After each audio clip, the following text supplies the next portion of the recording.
Alright, it's going to be a quick magic update video here. A deck update. I've done some new things to it.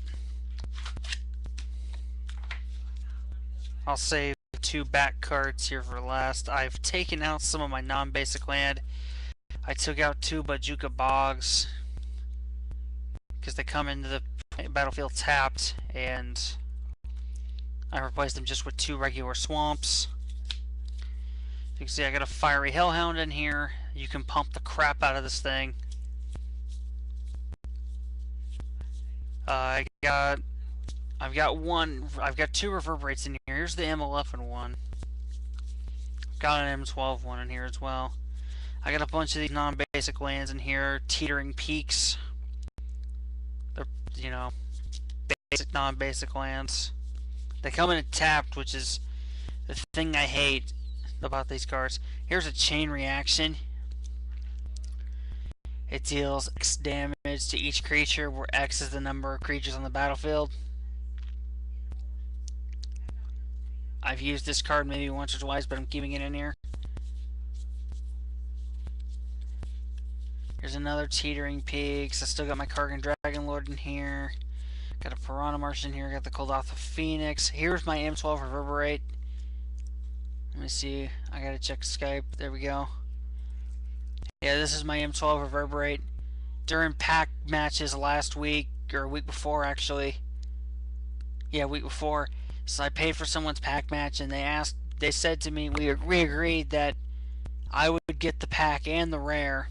And the rare happened to be Reverberate, which is good because I run red-black and I like to use bolts, or like to use, go for the throat. And I need to get 2 more of these because that would really help me. And I don't think these are too expensive, so I'll definitely have to get 2 more of these to get a full play set. And what else? Nothing else really good in here. Nothing else new other than a bunch more basic lands. Here's one of them, or non-basic lands rather. Here's one of them, Akum Refuge. It's a red-black dual land, and when it enters, I gain 1 life. So. And then here's Piranha Marsh. I think I got 1 or 2 of these in here. Yeah, 2. And target player loses 1 life when it enters. So it takes life out, which is good.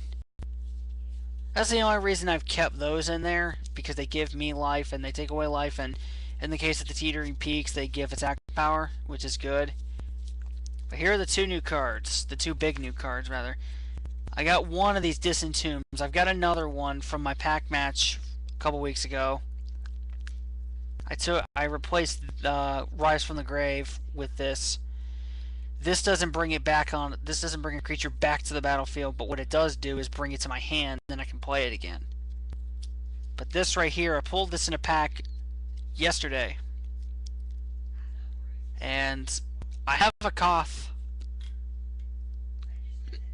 I have a Koth in my deck. Let me get it. Where's the Koth in here? Yeah, here it is. Koth. Koth of the Hammer. My only Plainswalker in my deck. I had a Jace Beleren. Not a Jace the Mind Sculptor or the new Jace, just a Jace Beleren back when M11 was still relevant, or was new. But this right here, well, it wasn't new back when I got it, but it was still, one of the sets. But this right here is my newest pull. It is an M12 Soren Markov. It's probably basically the same as the other Soren Markov, but it's my first Soren Markov, which is good because I needed some sort of other red or black Plainswalker to put in here. And I built this deck mainly off of pack pulls and then a few purchases and trades. But it comes with 4 loyalty counters, and then +2 it deals 2 damage to target creature or player, and I gain 2 life. So I can just ping people. I can just ping the crap out of people and gain life, and just +2 it the whole way. -3, the target opponent's life total becomes 10. And -7. It's only really good at the start of the game when I play, or whenever you first play this. And -7, you control target player during that player's next turn. This is probably better than Koth, because what Koth does is +1, you untap a target mountain, and it becomes a 4/4 red elemental until end of turn, and it's still a land though. -2, you add one red mana to your mana pool for each mountain you control, which is probably the one downside, is that you have to have mountains. And which is the same for its last ability. You get an emblem. It's -5. You get an emblem with mountains you control have tap to deal 1 damage to target creature or player.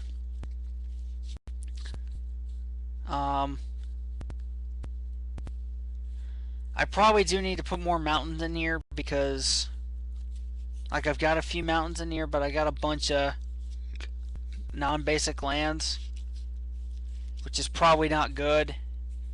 I don't have as many though. I guess what I could do is take out the 2 Akum refuges or do something. I don't know.